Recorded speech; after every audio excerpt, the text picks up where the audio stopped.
Beware, insulin can kill diabetic cats if not given in proper doses.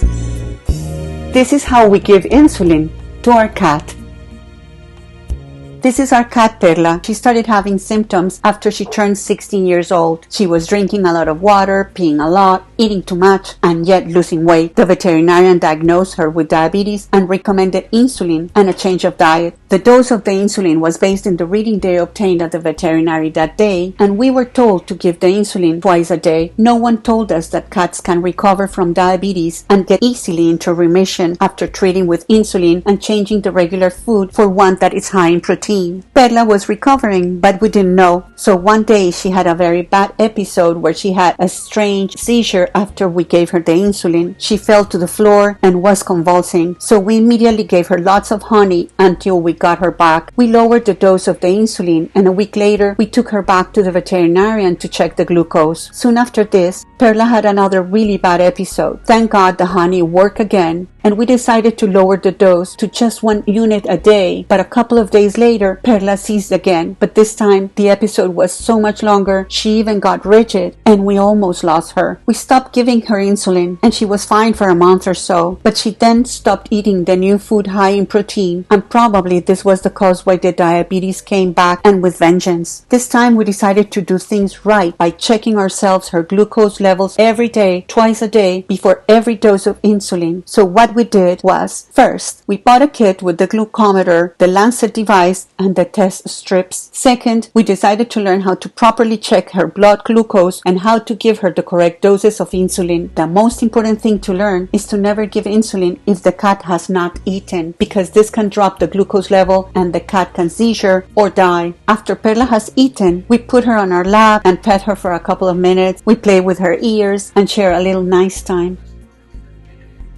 For drawing the blood in the ears, you can see that there's a thin vein that goes all over the edge of the ear of the cat. So this is the best place to poke and easily get a nice drop of blood. We establish a system where we use the left ear for the morning draw and the right one for the night draw. We also alternate the front and the back of each ear so we don't poke the same side every time. We have not used her paws for the blood draw, thinking that if we poke them, they might hurt when she walks. So we have no experience about this topic. So before making the draw, we prepare everything. We open the bag and first get the lancing device with the lancets ready. To charge it, you have to pull it out. We also open the test strips and put one on top of the glucometer, not inside of it yet, until we get the drop of blood first. Then we grab a little of Vaseline and rub it against the edge of the ear that we're going to use. Perla generally likes these moments, and we try to make them as nice as possible. Then we take a piece of paper towel and we put it at the other side of the ear and hold it with our fingers. It helps to not poke ourselves and to contain the blood if it's a lot coming out. Then we poke, pressing firmly against the ear.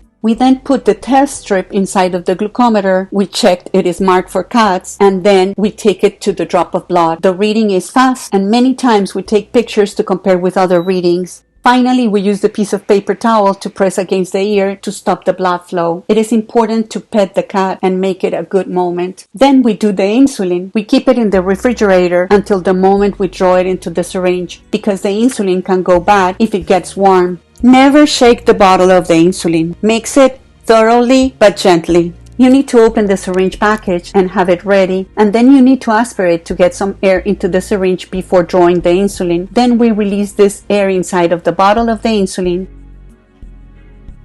and then we draw the amount of insulin based on the reading we just had in the glucometer. You have to learn the doses for your cat considering the weight and the condition of the cat. For example, if you see that at night the blood glucose result is too high, it might mean that the dose given in the morning needs to be a little bit higher. In our experience, we learned that less is best until you learn to get the proper dosage. Let us reiterate that too much insulin kills the cat, so caution is always recommended. Once you have the insulin inside the syringe, you need to pet your cat. Then pull the skin in between the shoulders to separate it from the muscles and bones. Insulin is given right under the skin, so the best way to inject the syringe is horizontally and aiming to the skin that was lifted. Press the insulin softly and take the syringe immediately after the dose is given. You can pet your cat again, and it is even better if you get your cat to eat a little bit more after the insulin shot. We like to give Perla some wet canned food after we give her the insulin as a treat. treat. Remember that cats can get into remission, or their need for insulin can be less if they're eating well the high protein food, so you need to change the doses accordingly, or even stop giving insulin if the cat doesn't need it, but continue checking from time to time in case the diabetes comes back. We can see huge changes that if we hadn't measured Perla's blood glucose, she would probably had another episode or died if we had given her a higher dose. If the dose is okay, the cat should stop eating that much and should be drinking water almost normally. Also keep honey always close by in case the cat gets convulsions or seizures. Remember to always keep the insulin inside of the fridge.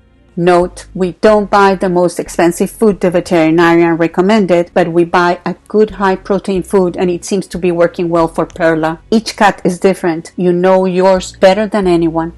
Second note, yes, taking care of the diabetes of the cat is expensive and it requires dedication, but boy, it is very worth it. Hope you guys and your cats do well. Meows from Perla.